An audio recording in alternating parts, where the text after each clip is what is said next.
মধ্যপ্রাচ্যের টানটান উত্তেজনা আবারও নতুন মোড় নিতে যাচ্ছে। টানা ৩৮ দিনের সংঘাতের পর যুক্তরাষ্ট্র ও ইরানের মধ্যে হওয়া সাময়িক যুদ্ধবিরতির মেয়াদ শেষের দিকে এগোতেই পরিস্থিতি আরও অনিশ্চিত হয়ে উঠেছে।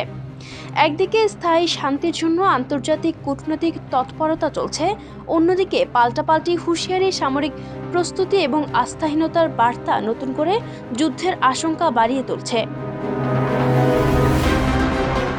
প্রতিবেদনে বলা হয়েছে, স্থায়ী যুদ্ধবিরতির লক্ষ্যে যুক্তরাষ্ট্র ও ইরানের মধ্যে আলোচনা হলেও তা এখনো পর্যন্ত কোনো চূড়ান্ত ফলাফল আনতে পারেনি।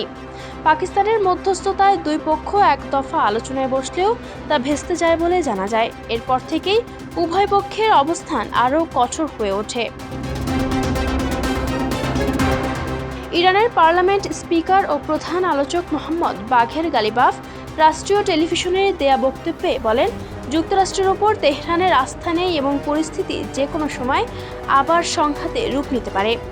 তিনি ইরানের সামরিক সক্ষমতার প্রশংসা করে দাবি করেন, সাম্প্রতিক সংঘাতে ইরানি বাহিনী শত্রুপক্ষের একাধিক ড্রোন ও একটি F-35 যুদ্ধবিমান লক্ষ্য করে আঘাত এনেছে, যা তাদের প্রযুক্তিগত সক্ষমতার প্রমাণ। অন্যদিকে যুক্তরাষ্ট্রের পক্ষ থেকে আলোচনায় অগ্রগতি না হওয়ায় কূটনৈতিক চাপ অব্যাহত রয়েছে বলে বিভিন্ন সূত্র দাবি করছে।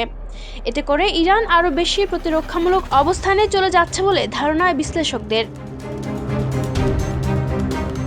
এদিকে আঞ্চলিক নিরাপত্তা পরিস্থিতিও দ্রুত পরিবর্তিত হচ্ছে। ইসরায়েলের সামরিক সূত্রের বরাতে জানা গেছে, সম্ভাব্য যুদ্ধবিরতি ভেঙে পড়ার আশঙ্কায় দেশটির সেনাবাহিনীকে সর্বোচ্চ সতর্ক অবস্থায় রাখা হয়েছে। একই সঙ্গে সমুদ্র পথ ও গুরুত্বপূর্ণ বাণিজ্য রুটে নজরদারি বাড়ানো হয়েছে।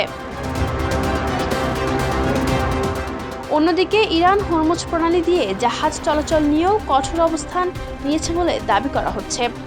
এতে বৈশ্বিক জ্বালানি সরবরাহ নিয়ে নতুন করে উদ্বেগ তৈরি হয়েছে, কারণ এই পথটি বিশ্বের অন্যতম গুরুত্বপূর্ণ তেল পরিবহন রুট হিসেবে পরিচিত।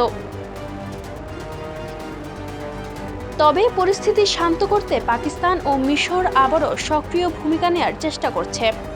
মিশরের পররাষ্ট্রমন্ত্রী আশাবাদ প্রকাশ করে বলেছেন, শিগগিরই একটি সমাধানে পৌঁছানো সম্ভব হতে পারে, কারণ এই সংঘাত শুধু আঞ্চলিক নয়, বৈশ্বিক অর্থনীতি ও স্থিতিশীলতার উপরও প্রভাব ফেলছে।